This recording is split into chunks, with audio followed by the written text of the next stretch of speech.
कि पाकिस्तान मुस्लिम लीग नून ने उस दौर में आइन के अंदर कानून के अंदर तरमीम क्यों की थी और कौन से दो वज़रा थे जिन्होंने ख़त्म नबूवत की शिक के अंदर रद्दोबदल करके ये सारा क्राइसिस पैदा किया था। और उसके अंदर काजी फायज ईसा साहब का क्या हाथ था, क्या वाकई ISI उस वक्त के दौर में काजी फायज ईसा साहब के खिलाफ हो गई थी। ये सारी चीज़ें हम आपको आज के वीलाग में बताएंगे।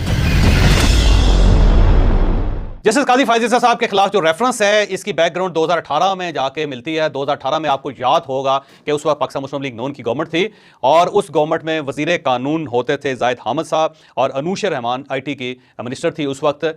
और उस वक्त आइन के अंदर कानून के अंदर एक तरमीम की गई थी जिसमें जो हल्फ की जुबान है उसमें से ख़त्म नबूवत को निकाल दिया गया था। एक बहुत बड़ी साजिश बल्कि इसको कहा जाता था पाकिस्तान मुस्लिम लीग नून के खिलाफ।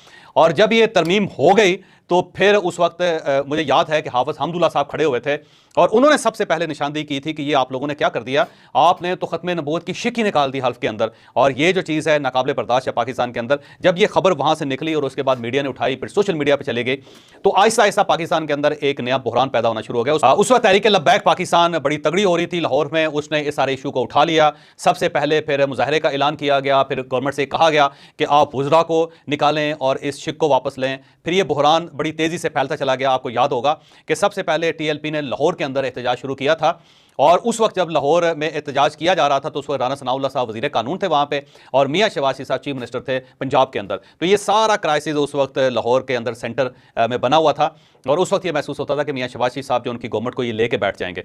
फिर उसी ज़माने में जब निगोशिएशन शुरू की राना सनाउल्लाह साहब ने उनके साथ TLP के साथ, उन्होंने कहा कि देखें ये क्राइसिस वफाक के अंदर पैदा किया गया, इसमें पंजाब का कोई लेना देना नहीं है और हमारा मशवरा ये है कि आपने जो कुछ करना है इस्लामाबाद में जाके करें। उन्होंने इस सारे क्राइसिस को डाइवर्ट कर दिया था इस्लामाबाद की तरफ और फिर TLP के लोग वहाँ से यहाँ पहुँचे। फिर फैज़ाबाद के अंदर उन्होंने धरना देना शुरू कर दिया और उसमें बड़ी हीट थी इस्लामाबाद के अंदर। ना कोई इस्लामाबाद के अंदर दाखिल हो रहा था, ना कोई इस्लामाबाद से बाहर जा रहा था। फैज़ाबाद के अंदर वहाँ पर धरना था, वहाँ पर खैमे लगे हुए थे, वहाँ पर लाइव कवरेज चल रही थी। बहुत ज़्यादा खौफनाक क्राइसिस पैदा हो गया था। शायद खाकान अब्बासी साहब उस पर प्राइम मिनिस्टर थे उस वक्त। मैंने जब तहकीक की थी तो शायद खाकान अब्बासी साहब ने बाकायदा एक कॉन्फ्रेंस बुलवाई थी, मीटिंग बुलाई थी जिसमें जनरल फैज़ हमीद साहब भी शामिल थे और उसमें जनरल बाजवा साहब भी शामिल थे। उस मीटिंग में मुख्तलिफ वज़रा की मौजूदगी में शायद खाकान अब्बासी ने DGI से कहा था कि आप इनको हटाएं क्योंकि मेरे पास कोई फोर्स नहीं है कि मैं खुद जाके हटा सकूं, तो ये काम आप नहीं करना है। तो उसके बाद जनरल फैज़ हमीद साहब से ये कहा गया था और फिर जनरल फैज़ हमीद साहब ने उनके साथ निगोशिएट करके उनको वहाँ से उठाया था। उस दौर में मियाँ शहबाज शरीफ साहब जनरल बाजवा से मिलने के लिए इस्लामाबाद भी आए थे और उन्होंने भी जनरल बाजवा से मदद की अपील की थी, जिसमें जनरल बाजवा साहब ने उनसे कहा था कि देखें ये गलत आप लोगों ने काम कर दिया है, जिसको अनडू करने का तरीका यही है कि जो मिनिस्टरों को वो कह रहे हैं 2 मिनिस्टरों को आप निकाल दें और उनके खिलाफ आप कोई तहकीकाती कमेटी बना लें ताकि ये इशू डिफ्यूज़ हो और उसके बाद ये लोग उठ सकेंगे, वैसे नहीं जाएंगे। तो फिर अनूशा रहमान और जाहिद हामिद साहब को निकाल दिया गया था कैबिनेट से।